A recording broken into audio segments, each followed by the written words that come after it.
Hello बच्चों। तो आज हम एक नया टॉपिक स्टार्ट करेंगे, लैंगिक जनन यानी कि सेक्सुअल रिप्रोडक्शन। तो बच्चों, लैंगिक जनन की आवश्यकता क्यों पड़ी, सबसे पहले हमें ये जानना जरूरी है। जब अलैंगिक जनन और कायिक जनन हमने देखा पौधों में या जीवों में, ठीक है, तो इसके बाद लैंगिक जनन की आवश्यकता क्यों पड़ी, पहले इसके बारे में जानते हैं थोड़ा सा। देखो बच्चों, जो लैंगिक जनन होता है, जो सेक्सुअल रिप्रोडक्शन होता है,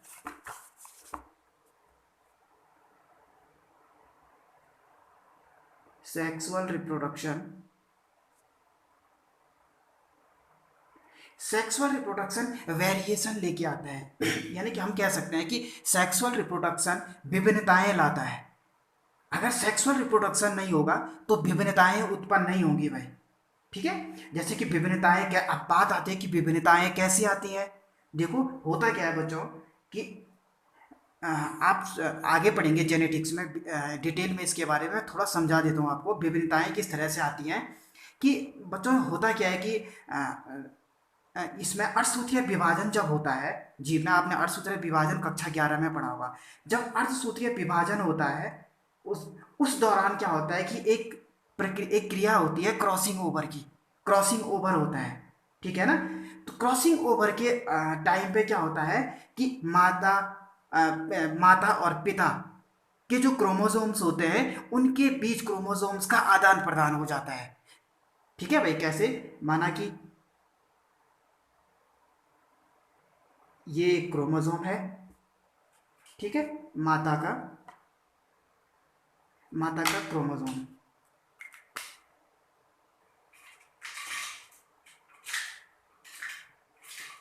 ठीक है।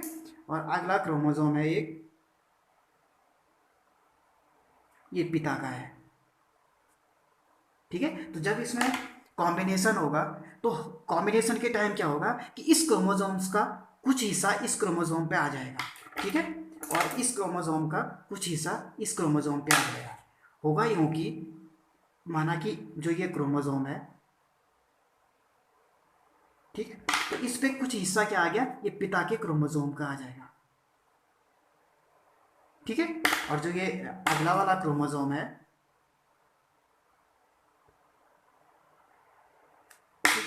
और इस पे ये कुछ हिस्सा क्या आ जाएगा, माता के क्रोमोसोम्स का आ जाएगा। तो इस तरह से होता है क्या बच्चों कि नए नए कॉम्बिनेशन बनते हैं, ठीक है, गुणों का आदान प्रदान होता है क्रॉसिंग ओवर के टाइम, और इससे क्या आती है, नई विभिन्नता उत्पन्न हो जाती है जीवों में, विभिन्नताएं आती है, वेरिएशन आता है। और आप जानकर हैरानी होगी आपको कि जो सेक्सुअल रिप्रोडक्शन होता है उसमें कंटिन्यूस वेरिएशन देखने को मिलता है, ठीक है, और बार बार नए कॉम्बिनेशन बनेंगे यहाँ पर, न्यू कॉम्बिनेशन, ठीक है। और फिर क्या होगा, फिर जब इन दोनों जो ये नई संतान बनेगी, फिर उनके बीच जब फर्टिलाइजेशन होगा, क्रॉसिंग ओवर की प्रक्रिया होगी, तो उस उनमें भी फिर क्या होगा, क्रॉसिंग ओवर होगा। तो उसके दौरान भी क्या होंगे कि उसके जो क्रॉसिंग ओवर के दौरान क्रोमोसोम्स की अदला बदली हो जाएगी, फिर नए कॉम्बिनेशन बनेंगे। तो हम इस तरह से कह सकते हैं कि सेक्सुअल रिप्रोडक्शन में कंटिन्यूस कॉम्बिनेशन, एक रिकॉम्बिनेशन होते रहता है बार बार, ठीक है। और इससे क्या होती है, विभिन्नताएं उत्पन्न होती हैं, ठीक है भाई। और अगर जब विभिन्नताएं उत्पन्न होती है तभी जैव विकास होता है भाई। और आप जानते हैं कि जैव विकास जो है कि जीवों जीवों के लिए जैव विकास क्या है, आवश्यक है भाई, ठीक है ना। तो इसलिए क्योंकि सेक्सुअल रिप्रोडक्शन विभिन्नताएं लेकर आता है, इसलिए सेक्सुअल रिप्रोडक्शन क्या है, जीवों के लिए आवश्यक है, ठीक है। अब आगे देखते हैं क्या है इसमें, ठीक है। लैंगिक जनन के अंतर्गत नर तथा मादा युग्मकों का निर्माण होता है, ठीक है, नर तथा मादा युग्मकों का निर्माण होता है, तथा नर तथा मादा युग्मक, युग्मक यानी कि इंग्लिश में इसको गैमेट्स बोलते हैं। नर तथा मादा युग्मक देखने में समान अथवा अलग अलग हो सकते हैं भाई, ठीक है भाई। यानी कि लैंगिक जनन में क्या होता है, युग्मकों का निर्माण होता है भाई, एक नर का युग्मक होगा तो दूसरा मादा का युग्मक होगा। और और जो ये युग्मक होते हैं, ये युग्मक समान भी हो सकते हैं और असमान भी हो सकते हैं भाई, ठीक है। तो जब क्या होगा, जब युग्मक दोनों देखने में बिल्कुल समान होंगे तो हम उसको कहेंगे आइसोगेमेट्स। जैसे कि क्लेडोफोरा एक अलगी है, उसमें हमें देखने को मिलता है इस तरह से, ये ये दो गैमेट्स हैं भाई क्लेडोफोरा के। अब इसमें हम पहचान ही नहीं पाएंगे, भले इसमें एक मेल है एक फीमेल है, लेकिन आपको मॉर्फोलॉजिकली फिजियोलॉजिकली पता ही नहीं चलेगा कि इसमें कौन मेल है कौन फीमेल है। तो इस तरह के गैमेट जो क्या हो जाते हैं, देखने में मॉर्फोलॉजिकली फिजियोलॉजिकली देखने में समान होते हैं, हम उनको कहेंगे आइसोगैमेट्स। ठीक है। और एक आता है एन आइसोगैमेट्स। एन आइसोगैमेट्स में क्या होता है कि दोनों समान नहीं होते हैं भाई। ठीक है। दोनों क्या हो सकते हैं, आकार में उनमें अंतर हो सकता है, और एक्टिविटी उसकी रिएक्टिविटी या उसके एक्टिवेशन पावर पे भी अंतर हो सकता है। जैसे कि ह्यूमंस में आप देखते हैं कि जो मादा युग्मक होगा वो बड़ा होगा और गोल होगा। ठीक है। लेकिन जो शुक्राणु या अंडाणु जिसको बोलते हैं, लेकिन जो शुक्राणु होगा ये मादा युग्मक है, और जो नर युग्मक होगा वो इस तरह से होता है। ठीक है ना। और इसमें क्या होता है, इसको कहते हैं एन आइसोगैमिट्स, यानी कि जो गैमिट है इसमें वो समान नहीं है। ठीक है, अलग अलग है। ठीक है। और इसमें अक्सर क्या होता है, मादा गैमिट जो होता है वो बड़ा होता है और लेस एक्टिव होता है। ठीक है। और जो नर युग्मक होता है वो छोटा होता है और मोर एक्टिव होता है भाई। ठीक है, मोर एक्टिव होगा। तो ये आइसोगैमिट्स और एनाइसोगैमिट्स आप समझिए कि किसे कहते हैं। ठीक है। यह युग्मक आपस में मिलकर जाइगोट का निर्माण करते हैं, जो आगे चलकर नए जीव का निर्माण करते हैं। देखो अक्सर होता क्या है बच्चों, कि जो युग्मक होते हैं, ठीक है, गैमेट, ये हैप्लॉइड होते हैं। ठीक है। और ये आपस में जब इनमें युग्मन होता है तो ये जाइगोट का निर्माण करते हैं। ठीक है। आपस में जब इनमें आपस में संलयित होते हैं तो उसके बाद जाइगोट का निर्माण बनता है, और जाइगोट क्या होता है, द्विगुणित होता है, डिप्लॉयड होता है। जैसे कि युग्मक, एक युग्मक n plus n is equal to 2n, ये हैप्लॉइड होगा, जैसे ये माता से आ गया है पिता से। ठीक है ना। एक n प्लस एन बराबर 2n, यानी कि दोनों युग्मक जो होंगे नर और मादा की वो क्या होंगे, हैप्लॉइड होंगे। ठीक है ना। और इनसे जो जाइगोट बनेगा वो क्या होगा, डिप्लॉयड होगा। तो यह युग्मक आपस में मिलते हैं और जाइगोट बनता है, जाइगोट का निर्माण होता है, और आगे चल करके ये जाइगोट क्या करते हैं, जीव का निर्माण करते हैं। ठीक है। ठीक है भाई, आगे देखिए। यह अलैंगिक जनन की तुलना में, कौन, लैंगिक जनन, लैंगिक जनन अलैंगिक जनन की तुलना में विस्तृत, जटिल तथा धीमी प्रक्रिया है। ठीक है भाई। अलैंगिक जनन की तुलना में एक तो क्या है, जो इसमें टाइम लगता है भाई, अलैंगिक जनन की क्रिया में, ये जटिल भी है, कॉम्प्लेक्स है। ठीक है। और इसमें जो इसकी जो प्रक्रिया है वो बड़ी धीमी है। ठीक है। जैसे कि पहले वृद्धि होगी, उसके बाद उसमें किशोर अवस्था के दौरान वृद्धि होगी, उसके बाद उसमें क्या आएगा, आगे देखते हैं इसको। ठीक है। उसके बाद उसमें गैमिट्स फॉर्मेशन होगा, फर्टिलाइजेशन होगा, जाइगोट फॉर्मेशन होगा, और उसके बाद जीव का निर्माण होगा। इस तरह से एक जटिल प्रक्रिया है और धीमी गति से होने वाली है। एक अंतर भी है इसमें, लैंगिक और अलैंगिक जनन का अंतर भी आप देख सकते हैं इसमें। ठीक है। अगला है नर तथा मादा युग्मकों के संलयन, यानी कि युग्मन से जो लैंगिक जनन संपन्न होता है उसके परिणाम स्वरूप जो संतति उत्पन्न होती है वह अपने जनकों के अथवा आपस में समरूप नहीं होती है। देखो लैंगिक जनन के द्वारा जो संतान उत्पन्न होती है वो समान नहीं होती है भाई, आइडेंटिकल नहीं होगी। न तो वो अपने जनकों के समान होंगे और न ही उत्पन्न संतति एक दूसरे आपस में क्या होंगे, समान होंगे। इन दोनों में, ये दोनों न तो संततियां आपस में समान होंगी और न तो संततियां अपने जनकों के समान होंगी।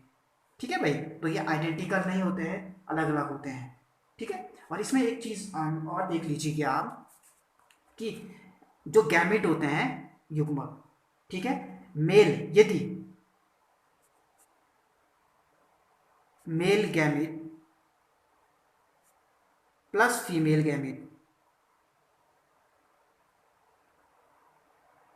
मेल गैमेट और फीमेल गैमेट, ये दोनों क्या है, एक ही जीव में है, एक ही जीव में है।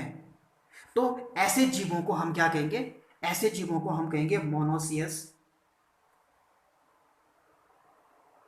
या मोनोसियस बाइसेक्सुअल, मोनोसियस बाइसेक्सुअल।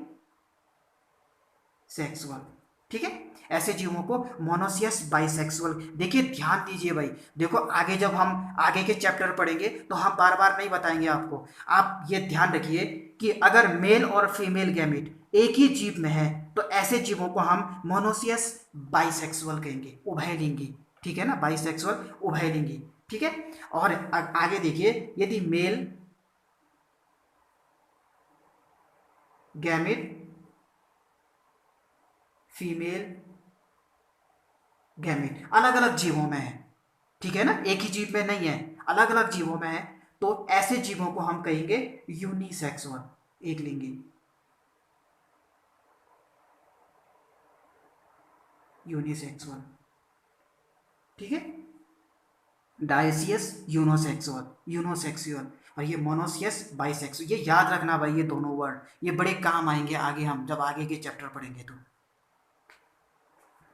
ठीक है, तो ये आप समझ गए कि जो संतति उत्पन्न होती है वो आइडेंटिकल नहीं होती है। ठीक है। आगे अब क्या होता है कि जब कोई भी संतान उत्पन्न होती है तो धीरे धीरे उसमें क्या होती है, वृद्धि होती है भाई, वृद्धि होती जाती है। तो जब उसमें वृद्धि होगी तो सभी जीव जब अपने जीवन में वृद्धि की एक निश्चित अवस्था या परिपक्वता तक पहुंचते हैं, इसके पश्चात ही लैंगिक जनन कर सकते हैं। जब उनमें ग्रोथ आएगी, वृद्धि करेंगे और उसके बाद उनमें परिपक्वता आएगी, उसी के बाद वो क्या कर सकते हैं, लैंगिक जनन कर सकते हैं। ठीक है। आगे देखिए, वृद्धि का यह काल किशोर अवस्था कहलाता है। जैसे मैंने आगे हेडिंग भी डाली थी, किशोर अवस्था, जब ग्रोथ आती है, जब ग्रो करते हैं जीव, ठीक है, तो उनको क्या कहते हैं, किशोर अवस्था, यानी कि जुवेनाइल फेज।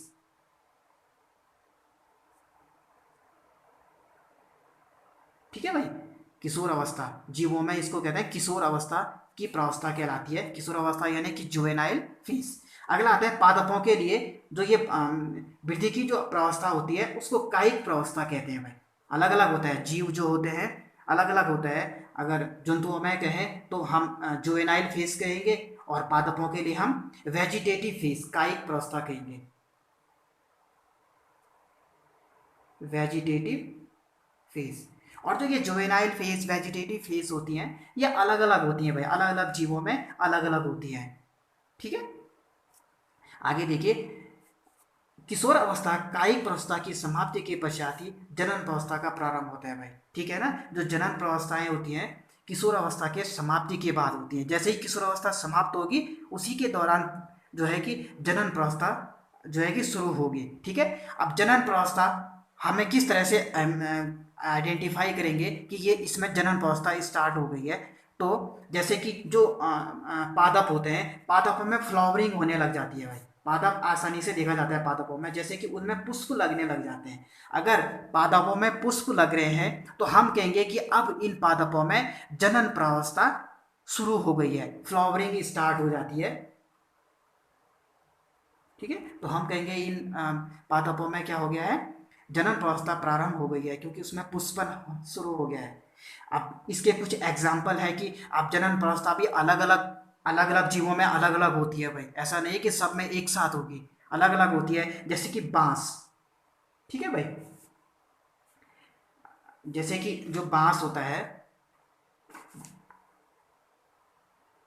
बांस की जाति के पादप अपने पूरे जीवन काल में सामान्यतः 5 से 100 वर्षों के बाद केवल एक बार पुष्प पैदा करते हैं। जो बात देखो बड़ा इंपॉर्टेंट है भाई, आपके पास कई बार पूछा जाता है कि एक नंबर में पूछा जाएगा कि निम्नलिखित में से कौन सा जो है कि अपने जीवन काल में एक ही बार पुष्प पैदा करता है, तो बांस। ठीक है, जिसके परिणाम स्वरूप बड़ी संख्या में फल उत्पन्न हो जाते हैं और मर जाते हैं। ठीक है, देखो यहाँ पर एक याद रखिए, वे पादप जिनमें अपने जीवन काल में एक ही बार पुष्पन करते हैं, उन्हें हम कहते हैं मोनोकार्पिक। क्या कहते हैं, मोनोकार्पिक। जो अपने जीवन में एक ही बार पुष्प पैदा करते हैं, और जिनमें लगातार पुष्पन होता रहता है, वे अपने जीवन काल में बार बार पुष्पन करते हैं, उसको कहते हैं पॉलीकार्पिक।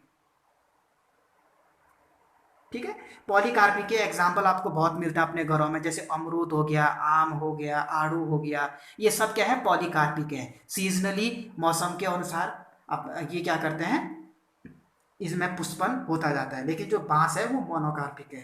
ठीक है। इसके बाद अगला एग्जाम्पल है स्टोविलेंथस कुनियाना। स्टोविलेंथस कुनियाना यानी कि नीला कुरेंजी। ठीक है भाई, ये नीला कुरेंजी जो होता है ये 12 वर्ष में एक बार पुष्प पैदा करता है। बहुत ज़्यादा इंपॉर्टेंट है बेटा, ये 1 नंबर में आ सकता है, मैं इस पे स्टार लगा देता हूँ। ठीक है, इंपॉर्टेंट क्वेश्चन है। ठीक है, कि एक कि पुष्प का नाम बताइए जो 12 वर्षों में एक बार पुष्पन करता है। वो है स्टोबिलेंथस कुनियाना यानी कि नीला कुरेंजी। ठीक है, इसमें 12 वर्ष में एक बार पुष्पन लगता है। और आपको जानकर हैरानी होगी बच्चों कि ये केरल, कर्नाटक, तमिलनाडु में क्या होता है, जब 12 वर्ष के अंतराल पर ये पुष्पन पैदा करते हैं तो वहां पर क्या होता है, केरल, कर्नाटक और तमिलनाडु, मुन्नार के क्षेत्र में ज़्यादातर देखने को मिलता है। वहां पर सड़कों में जब इनका पुष्पन होता है तो फूल इतने बिछ जाते हैं इससे कि ऐसा लगता है कि यहाँ पर कालीन बिछाई गई हो। ठीक है, तो सबसे पहले इससे पिछली बार जब पुष्पन हुआ था इस नीला कुरेंजी में, वो हुआ था जैसे कि आप स्क्रीन पर फोटो देख रहे होंगे इसकी। ठीक है, नीला कुरेंजी की। तो इसमें पहली बार जब इससे पहले जो पुष्पन हुआ था 2006 में हुआ था एक बार। ठीक है, और उसके बाद 2018 में हुआ था भाई। ठीक है, 2018 में पुष्पन हुआ था। और जब इस पे पुष्पन होता है इनमें तो उस समय वहां पर बहुत सारे यात्री आते हैं भाई, सैलानी आते हैं, और इतने सारे आते हैं कि वहां पर इस पे पुष्पन होने से 1 वर्ष से पहले ही सारे होटल्स बुक हो जाते हैं। ठीक है, तो नीला कुरेंजी जिसमें 12 वर्ष में एक बार पुष्पन होता है। आगे देखिए, देखो, अधिकतर प्राणियों की किशोर अवस्था की समाप्ति उनके प्रजनन व्यवहार के पूर्व उसकी शारीरिक एवं आकार की बदलाव प्रकट। देखो भाई, होता क्या है कि जैसे ही किशोर अवस्था समाप्त होती है, जुवेनाइल फेज समाप्त होती है, तो और प्रजनन अवस्था शुरू होती है, इन दोनों के बीच में, इसको ट्रांजिशन फेज भी हम कह सकते हैं, इन दोनों के बीच में क्या होता है कि वो होता है जीवों में क्या होता है, हम कह सकते हैं कि फिजियोलॉजिकल और मॉर्फोलॉजिकली चेंजेस आते हैं, शारीरिक और आकार की बदलाव हमें देखने को मिलते हैं। जैसे कि आपने देखा होगा फीमेल्स या मेल में जो मेल होता है उसकी आवाज़ लड़के की अब भारी होने लग जाती है। ठीक है ना, और भारी होने लग जाती है, वक्ष और शरीर में अब हमें परिवर्तन देखने को मिलते हैं। ठीक है, इस तरह से। और जो ये प्यूबर्टी होती है बच्चों, ये अलग अलग जीवों में अलग अलग होती है। मैं जैसे कि ह्यूमंस की अगर बात करें तो ह्यूमंस में जो प्यूबर्टी स्टार्ट होती है,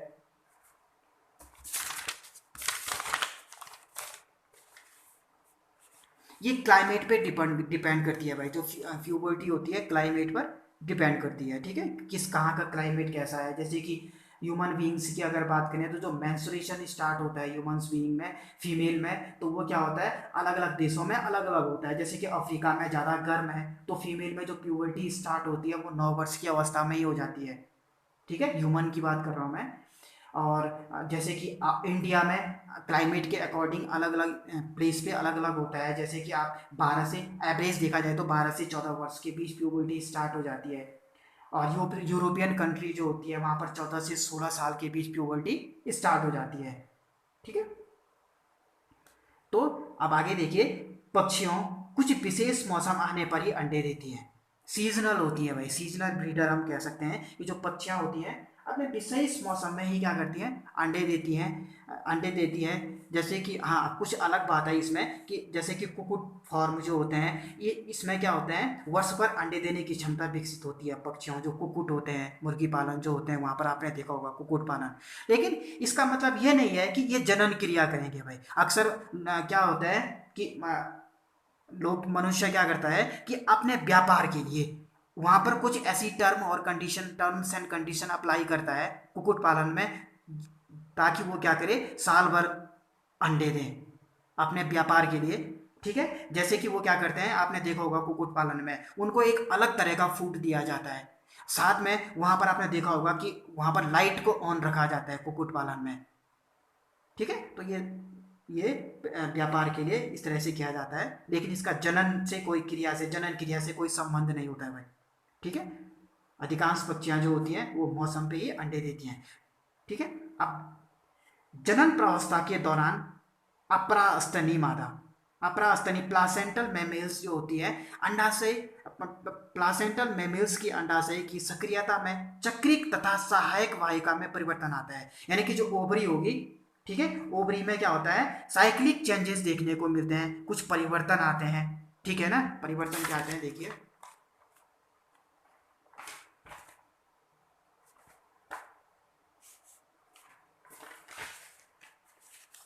ठीक है। जैसे कुछ नॉन प्राइमेट्स प्राणी जो होते हैं, नॉन प्राइमेट्स जो होते हैं, जैसे कि हम कह सकते हैं कि नॉन प्राइमेट और प्राइमेट में, नॉन प्राइमेट के अंदर आ गया गाय, भेड़, चूहा, हिरन, कुत्ता आदि, ठीक है। और प्राइमेट में जैसे कि बंदर, बंदर हो गया, कपी हो गया, मनुष्य हो गया। इन दोनों में अंतर यह है कि जो नॉन प्राइमेट होता है वो कम बुद्धिमान होता है भाई, ठीक है ना। आगे हम डिटेल में इसकी डिस्कस करेंगे। और जो प्राइमेट्स होते हैं नॉन प्राइमेट की तुलना में अधिक बुद्धिमान होते हैं, और प्राइमेट्स अक्सर कुछ कार्य अपने हाथों का भी इसमें काम करने में जो है कि प्रयोग करते हैं। जैसे कि आपने देखा होगा, मनुष्य मनुष्य हाथों का कार्य के लिए हाथों का प्रयोग करता है, बंदर भी अक्सर अपने हाथों का अधिक प्रयोग करता है टहनियों को पकड़ने में। लेकिन नॉन प्राइमेट्स में आपको ऐसा नहीं देखने को मिलेगा कुछ, ठीक है। तो नॉन प्राइमेट्स प्राणियां जैसे कि गाय, भेड़, चूहा, हिरन, कुत्ता, चीता, इनमें क्या होता है, जनन के दौरान चक्रिक परिवर्तन देखिए कैसे चक्रिक, इनमें क्या होता है, मध्य चक्र, ईस्टर साइकिल हमें देखने को मिलती है, ठीक है भाई। और एक ये ध्यान रखिएगा कि जिन जिन जंतुओं में जिन जंतुओं में ईस्टर साइकिल हमें देखने को मिलती है, ठीक है, वो सीजनल ब्रीडर होते हैं भाई, मौसमी प्रजनन, सीजनल ब्रीडर, ठीक है, सीजनल ब्रीडर होते हैं। और जिसमें मेंस्ट्रुएशन साइकिल देखने को मिलती है, menstrual cycle, sorry, menstrual cycle जो देखने को मिलती है, वो क्या होते हैं, कंटिन्यूअस ब्रीडर होते हैं।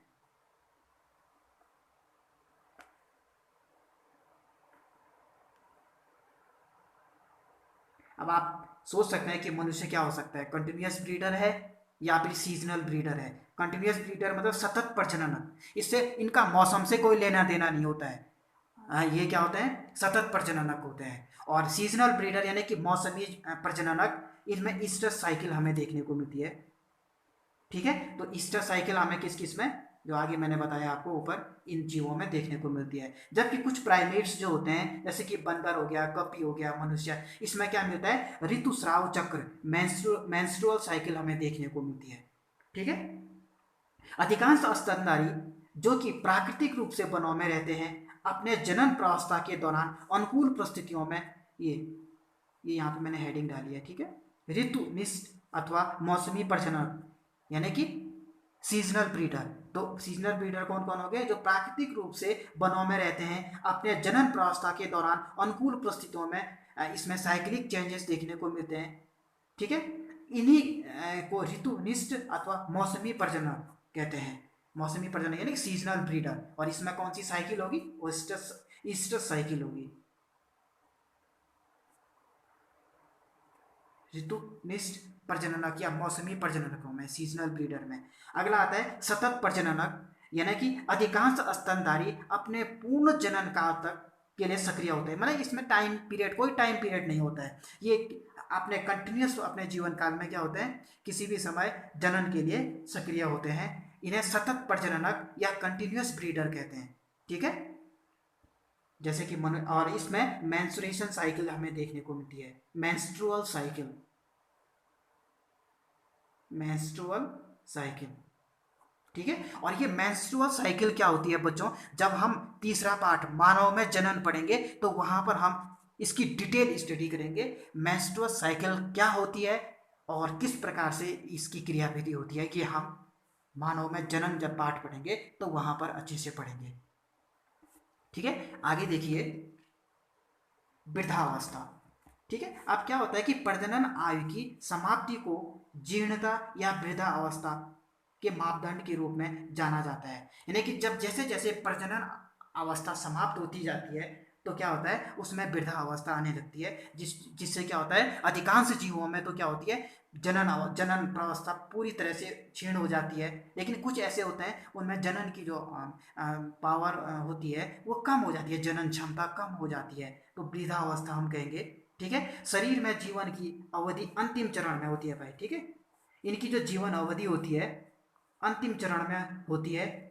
ठीक है, और इसमें कुछ परिवर्तन दे शरीर में कुछ परिवर्तन देखने को मिलते, जैसे कि उपापचय क्रियाओं में मंद गति होने लगती है। आपने देखा होगा जो वृद्ध वृद्ध लोग होते हैं वो कहते हैं कि हमें खाना नहीं पच रहा है, और कभी बीमार होते हैं, यानी कि उनकी जो उपापचय क्रियाएं होती हैं वो मंद हो जाती हैं। ठीक है, और वृद्धावस्था के बाद क्या हो जाता है, जीव की मृत्यु हो जाती है।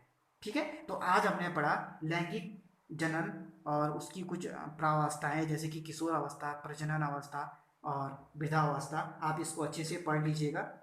ठीक है, पढ़ाई करते रहिए। All the best.